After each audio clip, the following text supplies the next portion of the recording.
Tere pealelõunat, head energiahuvilised.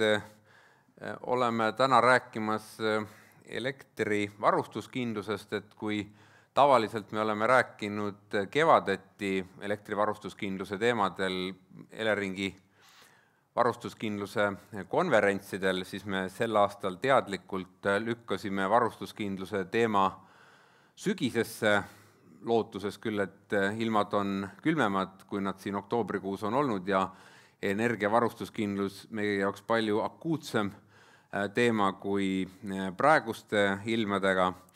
Aga mitte ainult sellepärast, vaid eelkõige lähtuvalt sellest sai see arutelu sügiseks lükatud, et saada valmis siis nii varustuskindluse standardi uuring ühelt poolt, teiselt poolt ENTSO-E saaks valmis oma keskpika süsteemi piisavuse hinnangu kuni 2030. aastani ja samamoodi siis suudaksime ka konsultandi abiga põhimõtteliselt kokku panna võimsusmehhanismi uuringu, et juhul kui siis keskpikk varustuskindluse hinnang ei rahulda meie varustuskindluse standardid, et mis siis on need võimalikud tegevused, mida me teeksime siis selleks, et Eesti elektritarbijate varustuskindlus tagada.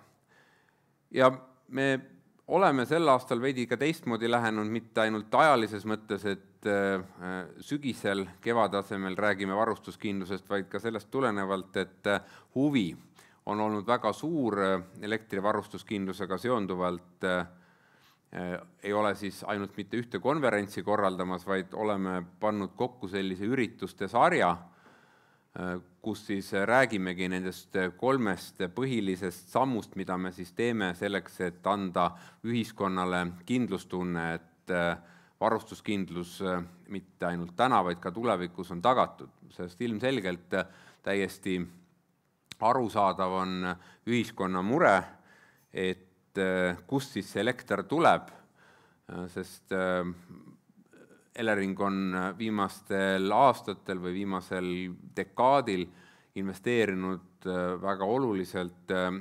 ülekandesüsteemi ja ülepiirilistesse ühendustesse, aga päris selge on ka see, et ühendused elektrit ei tooda, elektri tootmiseks on vaja elektrijaama ja me peaksime siis suutma ka ühiskonnal adekvaatselt ja nende seminaride raames siis proovime ühiskonnale adekvaatselt selgitada, et kus siis need elektrijaamad on nende piisavalt jämedate traatide taga, kus siis elektrit toodetakse ja seda siis valguses, kus me igapäevaselt justkui tajume, et konventsionaalseid planeeritava töötsükliga elektrijaamasid jääb vähemaks, aga teisalt siis kliimaeesmärkidest lähtuvalt mitteplaneeritava töötsükliga taastuvenergia põhiseid elektrijaamasid tuleb juurde. Ja hästi oluline on ka võib-olla siin sissejuhatavalt kohe öelda, et kui me räägime ka varustuskindlusest ja süsteemi piisavusest seal juures, siis üheselt me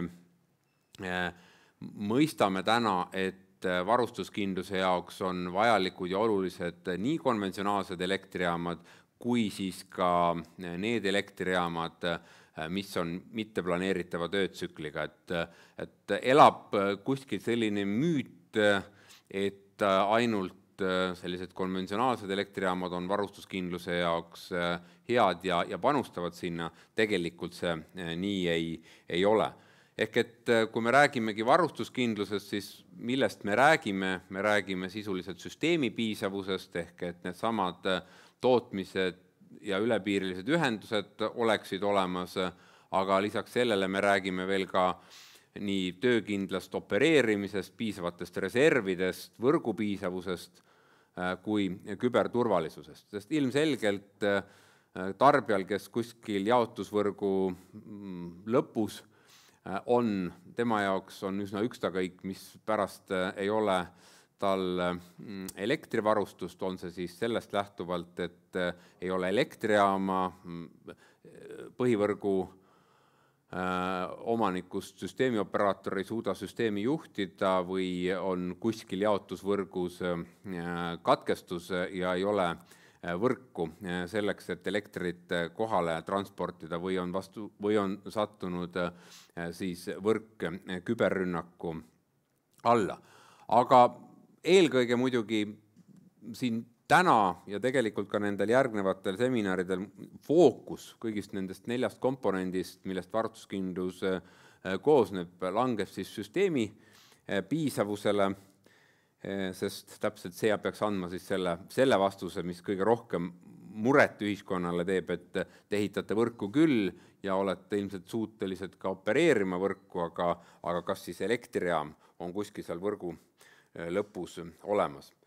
Ja ennem kui ma annan tänastele esinejatele sõna, võib-olla käin veel 2 asja üle, et esiteks, et need webinarid, mida me korraldame, kus siis eelkõige saavadki sõna just eksperdid, et vastata nendele küsimustele, kust elekter tuleb, kas on piisavalt elektrijaamasid ja kas võrk on piisavalt tugev ja mida me siis teeme, kui ei ole turupõhiselt tagatud, energiaturupõhiselt tagatud varustuskindlus, et 3 webinari 5. novembril ehk siis täna, kus me räägime varustuskindluse normist, mille me oleme siis koos Compass Lexiconiga, Elering, Konkurentsiamet, Majandus-Kommunikatsiooniministeerium analüüsi tellinud ja kus meil on tulemused olemas,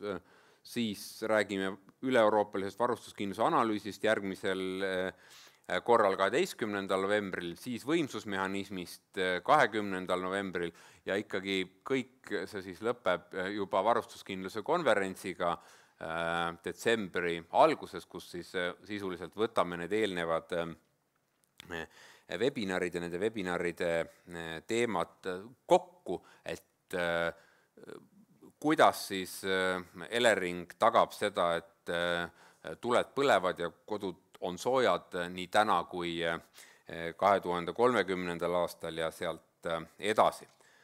Aga et see ei jääks ainult selliseks monoloogiks täna meie esinejate poolt, siis on võimalik ka esitada küsimusi ja küsimusi siis saab esitada läbi Eleringi veebilehe, mida te ka näete, ehk siis põhimõtteliselt elering.ee webinar, logige siit sisse, ennast külalisena, märkige oma nimi ja siit saate esitada siis, kus seal praegult klikkeriga näidatakse, sisse logides on võimalik siis esitada juba küsimusi ja ka kuna meie esimene esineja täna Compass Lexiconist on ingliskeelne, siis küsimusi ei pea ka talle mitte inglise keeles esitama, võite esitada eesti keeles, me proovime siin ise oma jõududega siis konverteerida need küsimused eesti keelest inglise keelde ja siis juba talle ingliskeelsena esitada. Aga täna meie esimene esineja on siis Compass Lexiconist, kes siis seda uuringut, mis puudutab Eesti varustuskindluse normi,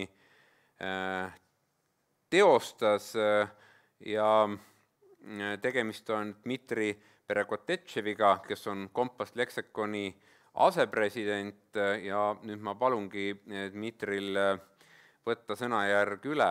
You are welcome to step in, Dmitri. Please, floor is yours. Thank you, Maro. Pleasure to be here this afternoon. So I will be presenting today a summary of the study that we did with Elering about a year ago, I would say, on adequacy standard in Estonia. So I will make a small introduction of the context and to present briefly who we are and what is our team. Then I will describe the various ingredients of the reliability standard calculation that we analyzed for Estonia, so the value of lost load, the cost of new entry, and eventually the calculation of the reliability standard for Estonia. One last element of the study was the welfare variation analysis to see what would be the costs for the system of different deviations from the established reliability standard. So I'll present the summary of that too, and I'll conclude at that point the study. So after a legal disclaimer, I can move to the introduction. So briefly, a couple of words about our team. So I represent the company Compass Lexicon and its energy team. Compass Lexicon is a subsidiary of a larger consulting group, FTI. Our FTICL, Compass Lexicon Energy team, works on a number of issues in the energy sector, on policy and market design, on market modeling, on business model development valuation, on corporate strategy. More specifically, the energy team of Compass Lexicon is presented in different European countries. I'm based in France. We have other colleagues in Spain, Germany, UK. We have a significant presence also in the Nordic countries with our office in Helsinki. And we have recently worked with several countries in that area. With respect to the issues that we discussed today, the adequacy capacity mechanisms, we have quite significant experience in that area. Our team has worked on design of capacity mechanisms, on the assessment of the adequacy of systems in a number of countries in Europe, including Lithuania, Estonia, Poland, but also Balkan countries, France, Italy, UK. So after that introduction, I would mention a couple of words about the objective of the study and the context. As many of you know, the new regulation passed in 2019 on electricity requires that member states develop their reliability standards following the methodologies that ENTSO-E, the Association of TSOs, need to develop.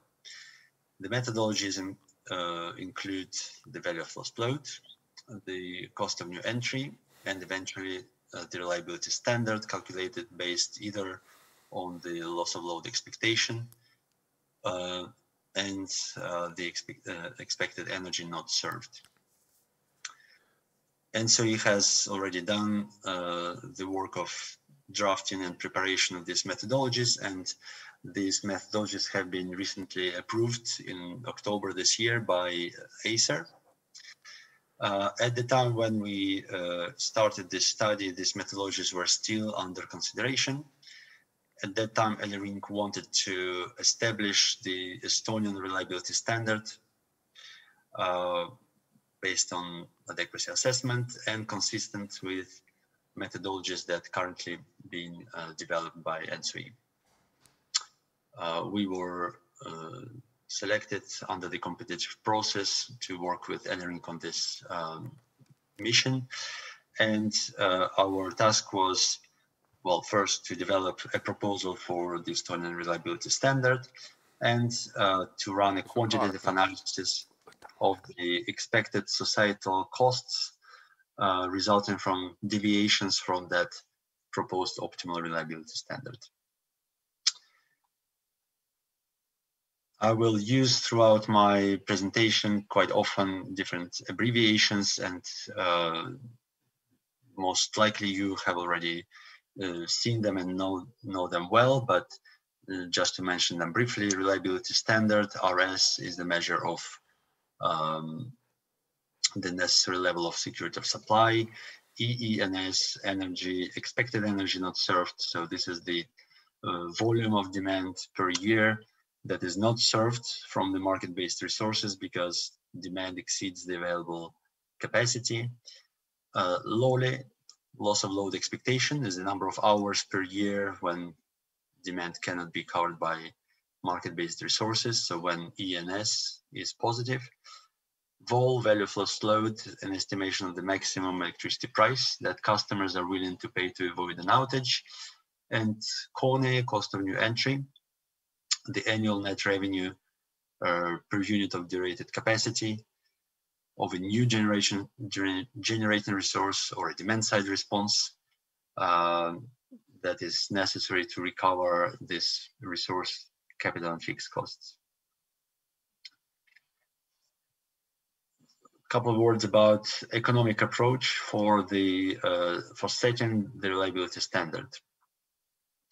So, as I mentioned, the EU regulation requires the reliability standard to be expressed in terms of expected energy not served and loss of load expectation.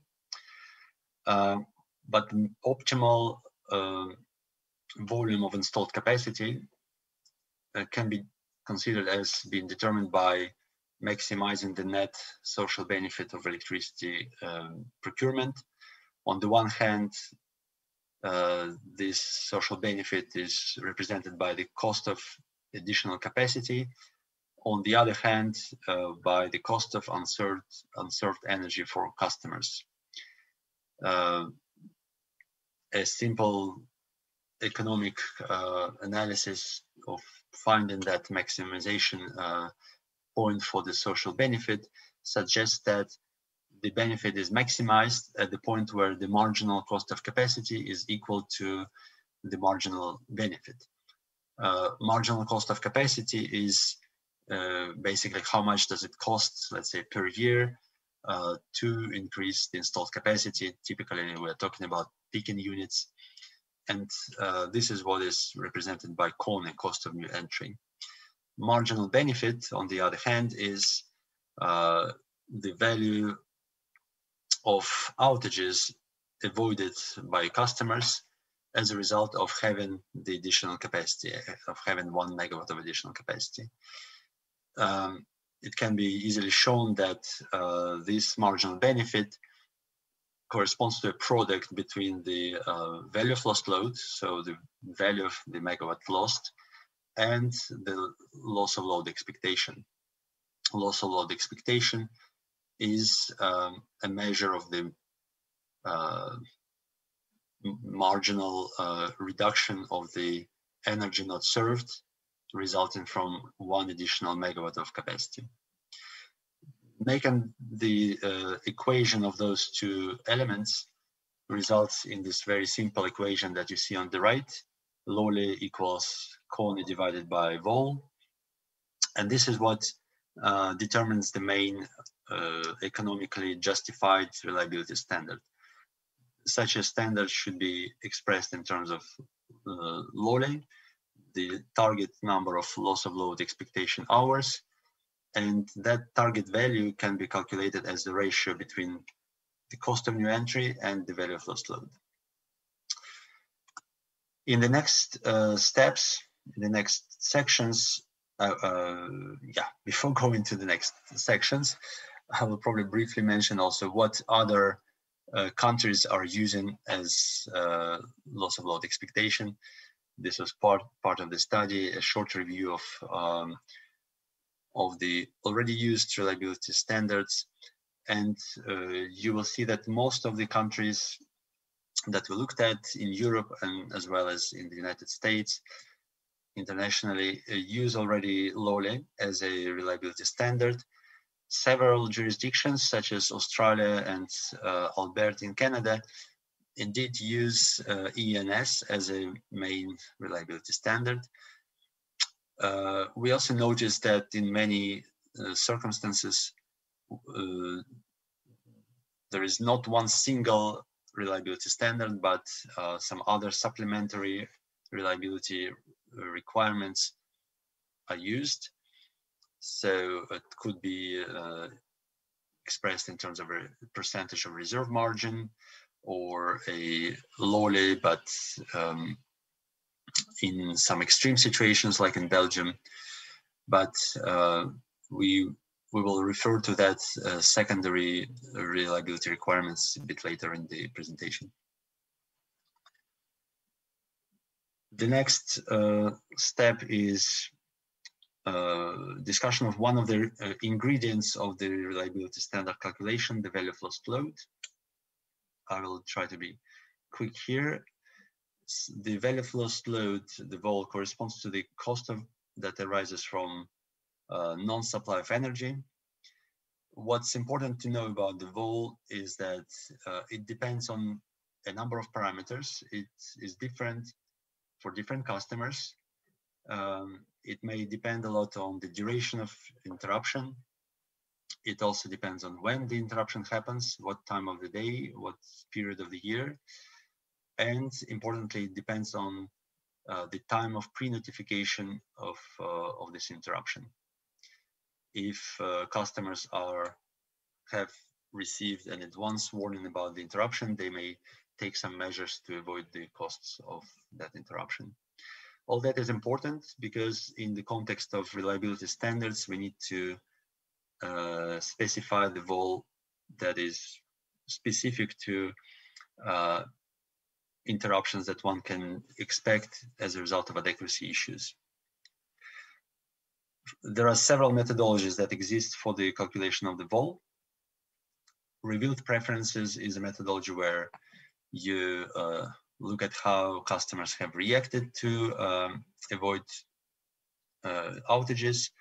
Case studies means that we analyze the actual costs in an actual power interruption situation.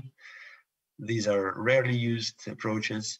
Stated choice means the approach that uses surveys, asking customers of different types the questions of how much they would be willing to pay or willing to avoid an outage or to pay to accept an outage.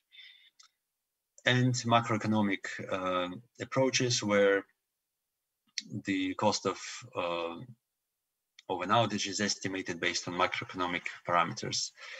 The European methodology accepted by Acer suggests that using surveys, the stated choice approach should be preferred. But it also suggests that the calculated VOL by sector using the surveys could be cross-checked against other macroeconomic parameters. What we did in this study is not a survey. It was outside of the scope of this analysis. What we did rather was a benchmarking of Estonian value of lost load based on the macroeconomic studies with some adjustments. We used as a starting point the study that was issued by Acer in 2018, which used the macroeconomic approach to estimate value of lost load by different categories in various European countries. We used these numbers as they were calculated by this Acer study. For Estonia, we weighted them by energy consumption of the different Estonian sectors available from Eurostat, and that gave us a basis for the calculation of VOL of 3 euros per kilowatt hour. However, we know that the macroeconomic approaches have significant drawbacks. They do not address all the costs of outages. And so we try to correct the values that we obtained to make up for those missing elements of the costs. For domestic customers, the macroeconomic approach can only address the value of leisure. So how much leisure time is lost because of the outage and what is the value associated with that.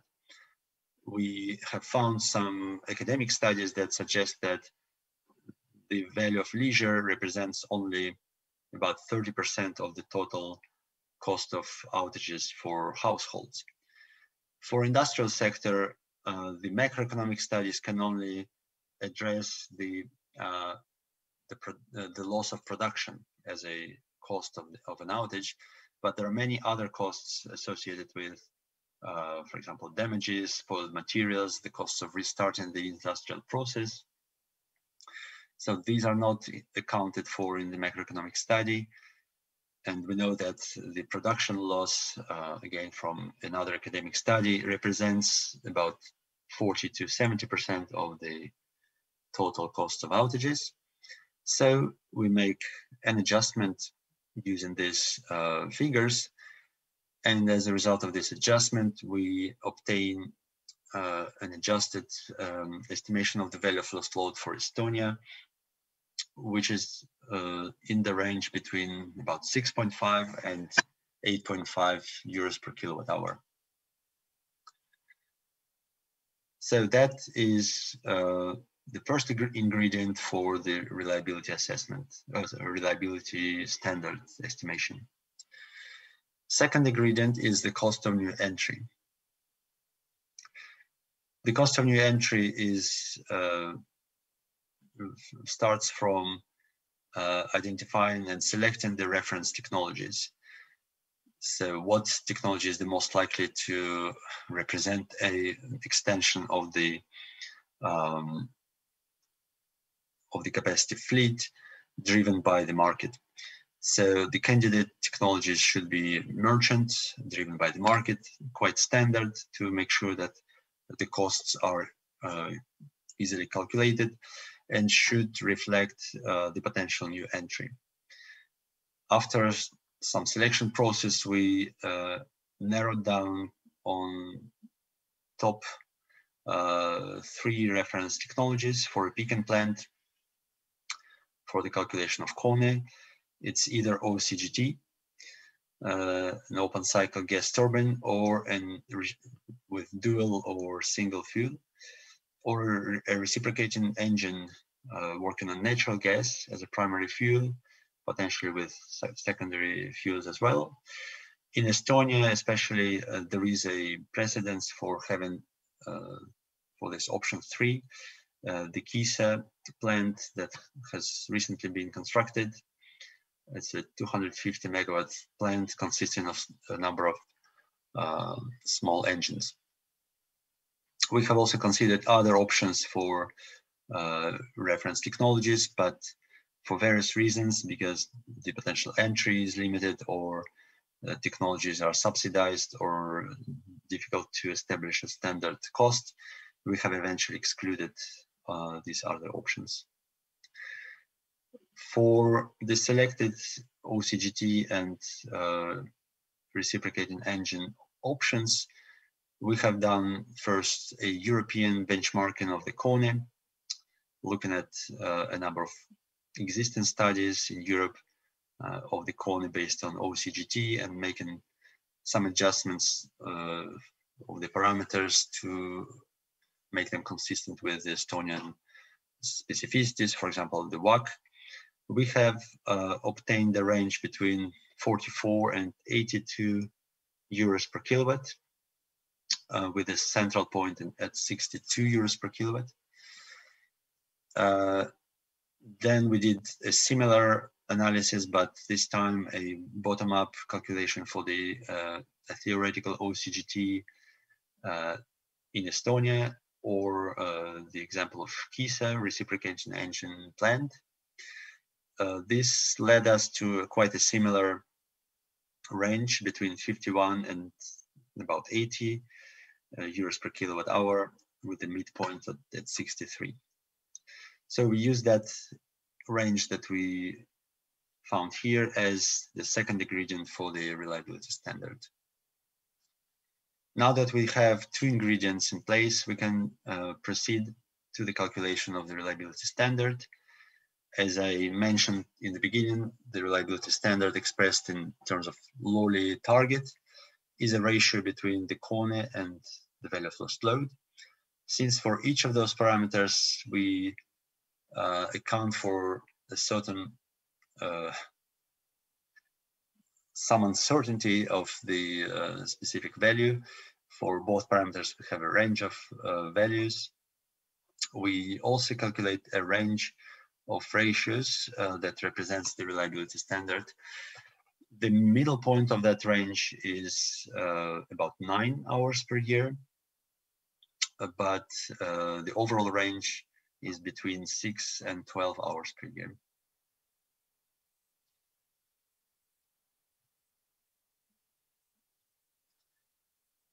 After having calculated the main reliability standards in terms of LOLI, we have also considered, as I mentioned above, to think about a secondary or supplementary reliability standard. Keeping in mind that this was the requirement of the Clean Energy Package to have the reliability standard based both on LOLI and ENS, we considered this supplementary reliability requirement based on ENS. The problem with that requirement based on ENS is that there is no economically justified target for ENS, whether normalized or absolute. The economically justified target is based on LOLI. It's based on the minimization of the cost. But still, one can think of a standard based on ENS as a supplement, as an additional safety net, which could be based on the statistical relationship between LOLI and ENS. We have analyzed that statistical relationship based on the analysis of adequacy implemented by ENTSO-E, the MAF. We have seen that there is a strong relationship between those two indicators of reliability. It is linear, more or less, when you take the logs of those two variables. And there is a certain variation around that relationship. So what we suggest to use potentially as a secondary reliability standard is the upper bound of this variability around this linear relationship, to make sure basically that once the LOLI target is reached, for example, 9 hours, the ENS is within the typical statistical range, so that ENS doesn't represent a major outlier. So what does it mean in terms of concrete numbers? If you set a LOLI target of 9 hours, we calculated a normalized ENS target that could be used as a secondary target of 0.07%. In Estonian context, this would correspond to the ENS of 6 gigawatt hours. So that concludes the discussion of the reliability standards. The last bit of the study was concerned the welfare variation analysis. So as long as the reliability standard in Estonia is derived from the maximization of the social welfare, one should expect that any deviation from the reliability standard, if the LOLI is not 9, but let's say 12 or 6, this may lead to some loss of the social welfare. This is potentially could be quite important to know the magnitude of that loss to drive various policy decisions, to implement or not a capacity mechanism, to make different other interventions in the market or market design reforms. So how do we, well, first, what does it mean? What does this deviation represent? As I mentioned in the beginning, the optimal value of the installed capacity is found as an intersection between the marginal cost of the additional capacity expressed by Kone. It's on this graph, it's a straight line, straight horizontal blue line. And the intersection is with the marginal benefit for customers, which is the value of reduction of the unserved energy, so ENS multiplied by vol. As capacity increases, the ENS goes down. So here we have a curve represented in red on the graph. If in the optimal point the two curves intersect, the welfare loss as a result of deviations would be basically the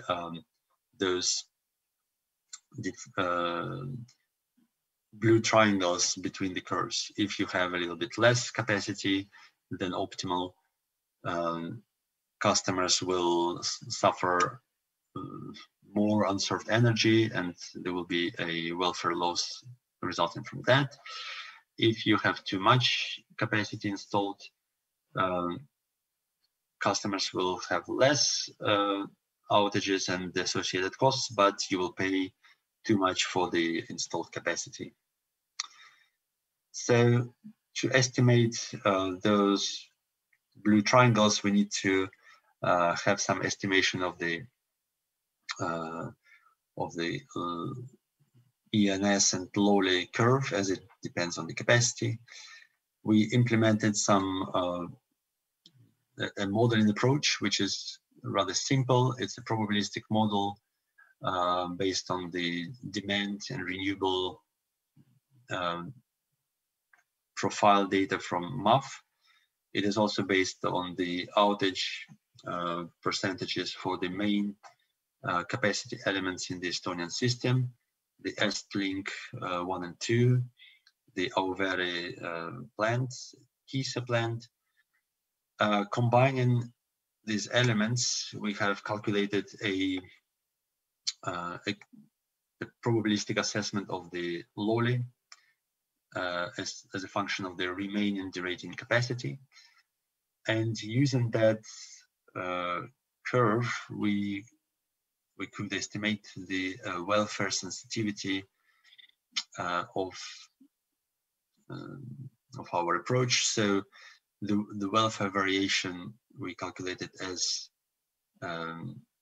welfare variation resulting from shifts of the optimal capacity value. We estimated as the increase or any other change in ENS multiplied by vol, less the change of the capacity multiplied by Kone. Eventually, we could express the variation of welfare as a function of Lowley, and this is what you see in the lower graph on the right. So what we found is that the Lowley is sensitive to the capacity, indeed. So small additional volumes of capacity, about 100 megawatt, can decrease Lowley from 9 to 3 hours. If you have 80 megawatt too little capacity, it can increase Lowley from 9 to 15. So in Estonia, Lowley estimation is quite sensitive to how much capacity you have. In terms of welfare, the deviations from the optimal level of 9 hours of Lowley by about 3 hours imply variation of about 500,000 per year, but larger variations, if you move the Lowley to 3 or to 17, may result in much larger welfare impacts of about 3 million per year. So this concludes the summary of the study. I'll just mention the main points. The reliability standards for Estonia, we estimated as a Lowley target set according to the economic criteria of welfare maximization. We estimated the ingredients of the reliability standard, the vol, between 6.5 and 8.5, with a central point of 7.3 euros per kilowatt hour. The Kone between 51 and 78, with a central point at 63 euros per megawatt. And our Lowley target is in the range between 6 and 12 with a central value of 9. We have also come up with a potentially secondary reliability standard based on ENS, which we estimated 0.7%. Welfare variations are small, within 500,000 if you deviate from the optimal reliability standard by about 3 hours, but could be much higher if you set the LOLE at very small or very high values of like 3 and 20. I would stop here and I would welcome any questions about this study from the audience. Thank you. Thank you very much, Dmitry, about this very comprehensive presentation. Yes, we have a couple of questions also on stream. I don't know, do you see yourself also those questions? Or I read it loudly for you? Okay, I read it. Where should I see them? Sorry. Do you see those questions or no? Or I can read those questions for you. In the chat. Okay, I do. Yeah, please. Basically, there are questions, and maybe it is also relevant comment from our side later also, but maybe I'll ask those. The first question is, how many Estonian companies you are questioned in order to figure out the value of lost load? Or this is something, or when you not did it, why? Well, we didn't ask any companies. We didn't perform any survey. So we didn't run the proper analysis of value of lost load, as you would expect based on the current methodologies. We didn't do that because it wasn't part of the scope of the study, quite frankly. We used as a starting point the value that Elring suggested that they currently have in their possession, but we did what the current methodologies for VOL suggest, a sense checking of that estimation based on the macroeconomic studies. Okay. But yes, it's not a full survey analysis as the methodology suggests. Thank you. And Siim Imre from our side also explained it further that what we are planning to do concerning the assessment of the value of lost load based on the local companies. The second question is concerning the Kiisa power plant. That as we know that Kiisa power plant not participate in the power market, and question is that why you take Kiisa as a benchmark for assessment? We used Kiisa as an assessment because it was a useful benchmark in terms of the cost parameters of a peaker plant. Even though it doesn't operate in the market, we would assume that its cost parameters are useful to estimate the KONE of a potential entrant based on the similar technology. But eventually you would see the slides are presented on KONE that the KONE based on Kiisa wasn't much different from the KONE based on an OCGT. Okay, thank you very much. And the third question is more for us that are these inputs what you used for LOLE is publicly available? I don't know how much you like to comment this question. Most of them are. We actually used mostly the public information for the derivations of KONE, except when we used Elring's data regarding Kiisa. Thank you. Exactly, this was my point that I think we can explain it from our side that how much we like to get this information available for the wider public. And my last question from the question feed is related how unique this approach is what we used for Estonia reliability standard. Is this approach also widely used for other countries? Is this really something which is a standard approach, or are there some exceptions? Well, interesting question, because at the time when we started this study, there wasn't yet a standard approach set in the methodology. So now that in about a month ago exactly, ACER has approved these methodologies for reliability standards, and every member state should follow them. When we started this study, we have certainly looked at what other countries did and what would make sense based on the draft methodologies. For example, there were some discussions about what vol methodologies are preferred. Should survey be always a preferred approach, or can we do for some customer categories simpler approaches, because surveys are still quite time-intensive approaches. So now survey is selected as the main approach. So in that sense, I would say that there isn't yet a study that I know about that would exactly follow the current methodologies. Other countries have followed some other shortcuts and simplifications in, for example, estimating vol. Kone methodology is quite standard. So the main question is probably about the carefully following the methodology of the value of loss load estimation based on the most recent approved methodologies.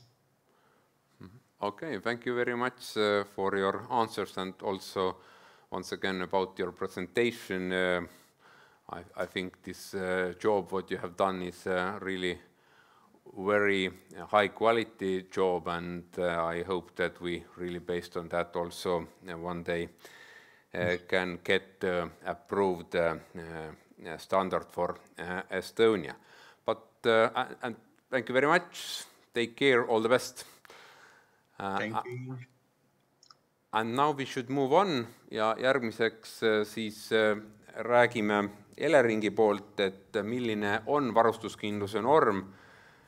Eleringi varustuskindluse analüüsis, mille me ka siis koos varustuskindluse konverentsiga detsembri alguses tervikuna avaldame, ja sellest räägib Siim Iimre, kes on Eleringi energiaturgude ekspert. Siim, ole hea. Tere ka minu poolt. Mina siis räägiks, kuidas Elering plaanib varustuskindluse normi rakendada ja millised on täiendavad stsenaariumid, mida me varustuskindluse hindamisel analüüsime. Esmalt kordaks eesti keeles üle, siis millised olid Dmitri analüüsi tulemused ja et mis see varustuskindluse norm siis eesti keeles ikkagi on. Et varustuskindluse norm sätestab siis sotsiaalmajandusliku optimaalse taseme, mille juures siis täiendavate elektritootmisvõimsuste rajamine varustuskindluse parandamiseks muutub kallimaks kui väikese hulga elektritarbijate katmata jätmine. Ja kindlasti on oluline see, et see ei tähenda üleriigilist elektrikatkestust. Varustuskindluse norm tuleneb siis, nagu Dmitri rääkis, uue tootmisvõimsuse maksumusest ja saamata jäänud energia hinnast. Lisaks sellele tundide arvule, piirangu tundide arvule sätestab varustuskindluse norm siis ka eeldatava tarbimise piiramise limiidi. Ja Compass Lexeconi poolt läbi viidud uuringu järgi oleks siis optimaalne varustuskindluse normi tase 9 tundi aastas ja 6 gigavatt-tundi aastas. Ja samamoodi, kui seda varustuskindluse normi tuua 3 tunni võrra väiksemaks või viia 3 tunni võrra suuremaks, siis see kulu ühiskonnale oleks kuskil 500 000 eurot aastas. Ja kui seda soovida veel enam alandada näiteks 3 tunnile, siis kulu ühiskonnale oleks hinnanguliselt 3 miljonit eurot aastas. Nii, varustuskindluse normi kohta on Konkurentsiamet teinud Majandus-Kommunikatsiooniministeeriumile ettepaneku selle sätestamiseks. Nagu öeldud, optimaalne oleks 9 tundi ja 6 gigavatt-tundi aastas. Selle normi sätestab Vabariigi Valitsus enda määrusega elektrisüsteemi toimimise võrgueeskirjas ning see jõustub eeldatavasti 2021 aastal ning seda vaadatakse iga 5 aasta tagant üle. Üks küsimus oli ka seoses Volliga, et seda vaadatakse samuti iga 5 aasta tagant siis üle Konkurentsiameti poolt. Ja selle varustuskindluse normi vastu hakkab siis Elering hindama energiasüsteemi piisavuse taset. Tulles tagasi, kuidas Taavi korra rääkis ka, kuidas Elering varustuskindlust tagab. Me tagame seda 4 alussamba kaudu. Esiteks on siis süsteemi töökindlus, mis siis tähendab, et meil on olemas võimekus hoida elektrisüsteem tervikuna koos ning toimimas ka erinevate häiringute ja avariide korral. Ning siin juures on meie eesmärgiks, et selle kaudu ei tekiks andmata jäänud energiat. Teiseks sambaks on võrgu piisavus, mis tähendab seda, et meie ülekandevõrk on piisavalt tugev, et elekter viia elektrijaamadest ja välisriikidest siis meie tarbijateni. Seal oleks eesmärgiks, et võrgu töökindlus kasvaks ning rikete arv ajas väheneks. Kolmas ja peamine teema, millest me täna räägime, on süsteemi piisavus. See siis tähendab seda, et elektri tootmine ja tarbimine peavad olema igal hetkel tasakaalus. Ning see on siis ka see, mida me hindame selle varustuskindluse normi järgi. Järgmine sammas on küberturvalisus, mis muutub järjest olulisemaks.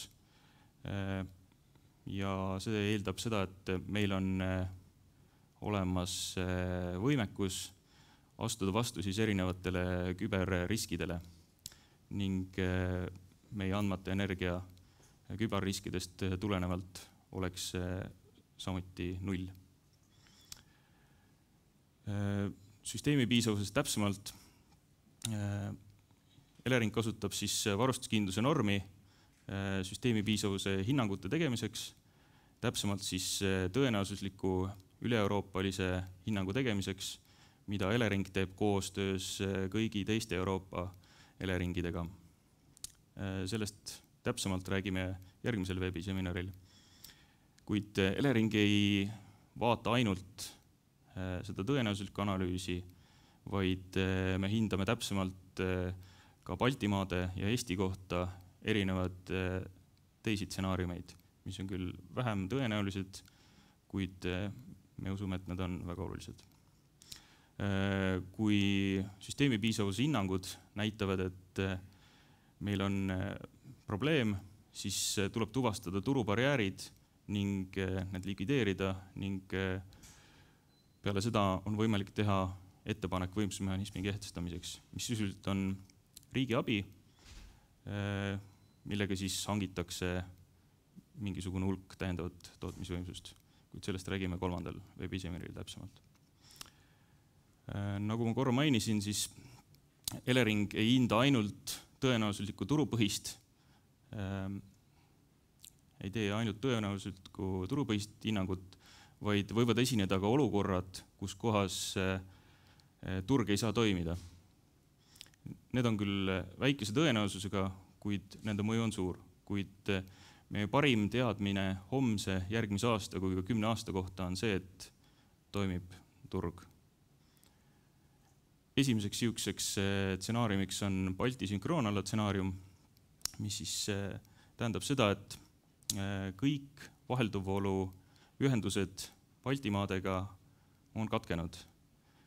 Kuni 2025. aastani tähendab see seda, et ühendused on katkenud Valgevene ja Venemaaga, kuid peale Kesk-Euroopaga sünkroniseerimist tähendab see Leedu ja Poola ühenduse katkemist. Samuti, et sellist olukorda paremini kontrolli all hoida, piiratakse siis alalisvoolu ühendusi Põhjamaade ja Poolaga. Need piiratakse 400 megavatini, mis jämedalt on kuskil poole võrra. Sellistes olukordades sõltuvad Balti riigid enda kiiretest reservidest ning alalisvoolu ühendustest naabersüsteemidega. Ning kindlasti peab meil olema ka endal piisavalt võimekust, et tuled põlemas hoida. Kuidas me niisugust hinnangut teeme? Deterministlikul meetodil. See siis lihtsustatud tähendab seda, et Baltimaade süsteemi operaatorid on enda parima teadmise järgi piltlikult öeldes liitnud kokku saadaolevad tootmisvõimsused ning neid kõrvutanud tiputarbimise prognoosiga. Tuleb rõhutada, et see hinnang on konservatiivne, kuna need ei sisalda taastuvenergia tootmisi, näiteks tuul ja päike. Samuti ei ole selles hinnangus sees võimalikke täiendavaid tootmisvõimsuseid, mis võivad meile 10 aasta jooksul näiteks lisanduda. Tarbimise poole pealt see tähendab seda, et selleks, et siukene tiputarbimine oleks, peaks olema esiteks talv, külm ja pime. Vastasel juhul on tarbimine väiksem. Ning sellises olukorras siis meie eesmärk on, et tiputarbimine oleks tagatud koos tootmise ja alles jäänud impordiga. Ekraanil on 2 graafikut. Vasakpoolne on siis tavapärane sünkroonala stsenaarium ning parempoolne on sellest veel ühe nõksu võrra siis nagu karmim stsenaarium, kus kohas meil on välja langenud veel üks täiendav alalisvoolu ühendus. Järgmiseks stsenaariumiks on Balti hädaolukorra stsenaarium, mis siis on veel karmim ning veel vähem tõenäolisem. See eeldab seda, et meil on katkenud ka kõik alalisvoolu ühendused. Ilmestamaks seda, kui väikese tõenäosusega on, siis näiteks alalisvoolu kaabli, ütleme näiteks Soome ja Eesti vahelise kaabli töökindlus on 98%. Ja see, et 2 kaablit samal ajal väljas on, sellist asja võib juhtuda kuskil 7 päeva jooksul aastas. 7 tunni jooksul aastas. Ning veel enam, et kui ka Leedu vahelised kaablid oleks samal ajal rikkes, selle tõenäosus on korra 100 aasta jooksul. Ning lisaks peab olema katkenud ka vahelduvvooluühendus, siis mingisuguse sagedusalaga, kas Venemaa sagedusala või Kesk-Euroopa sagedusalaga. Ning sellises olukorras on meie eesmärgiks tagada siis kodutarbimise ja äri- ja avaliku sektori tarbimine. Need on siis 2 alumist joont, mis nende tootmistega paralleelselt jooksevad. Sellises olukorras me oleme valmis piirama tööstussektori tarbimist. Kuna see on ka väga vähe tõenäoline olukord, siis ei ole majanduslikult mõistlik selliseks olukorraks 100% valmis olla, et kogu tööstustarbimist katta. Järgmiseks stsenaariumiks on Eesti elutähtsa stsenaarium. See on veel enam vähem tõenäoline ning see tähendaks seda, et kõik halvad asjad juhtuvad just Eestiga. Kõik alalisvoolukaablid katkevad, kõik vahelduvvoolukaablid katkevad ning üldse on väga raske. Et sellises olukorras on siis meie eesmärgiks tagada elutähtsa teenuse ja üldhuviteenuse tarbimine. See asi on elutähtis teenus, üldhuviteenus, näiteks suurlinnades küte, side, vesi, kanalisatsioon, et need oleks elektriga kaetud ning inimesed ei jääks külma kätte. See on siis siin joonisel see kollane jõtt seal tumedas osas.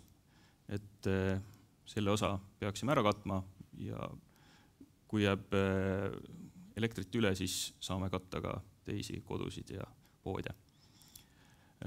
Kuid ma rõhutan veel korra, et need eritsenaariumid on vähe tõenäolised ning meie parim teadmine nii järgmise aasta kui 10 aasta kohta on see, et elektriturg toimib ja me saame ka enda varustuskindluse hinnanguid teha vastu turutsenaariumit. Ning siin juures me võrdlemegi siis seda turutsenaariumit vastu täna juba korduvalt räägitud varustuskindluse normi. Ning kui meie hinnangud näitavad, et meil on probleem ja varustuskindlus ei vasta nõuetele, siis likvideerime turubarjäärid ja teeme ettepaneku võimsusmehhanismi kehtestamiseks. Tänan. Nii, aitäh Siim selle ettekande eest. Ma saan aru, et praegult küsimusi ei ole otseselt sulle, aga võib-olla selles mõttes ma korra küsiksin siis ise, et mis puudutab seda varustuskindluse standardit, et mis sa arvad, et kui palju nüüd see muudaks, et kui see varustuskindluse standard selle soovitava 9 asemel oleks kas 3 või 0 või vastupidi palju suurem, et palju see tegelikult olukorda muudaks ja see, mida sai ka siin Dmitri käest küsitud, et võib-olla veel korra ka sinu poolt vaadates, et kui unikaalne see lähenemine on, sest tõesti inimestel on hirm, kui me räägime ka sellest 9 tunnist, et mis asi see 9 tundi ikka on, kas see tähendab, et 9 tunnil Eestis tuled ei põle, et kuidas sa seda hindaksid oma sõnadega või sinu poolt vaadates? Ei, see kindlasti ei tähenda, et nüüd kellelgi elektrit ei oleks. Seda me teeme need süsteemi piisavuse analüüsid ning need näitavad, et kui suur tõenäosus on see, et tekiks puudujääk ning kui tekib puudujääk, siis esimeses järjekorras me saame selle puudujäägi katta turuväliste reservidega.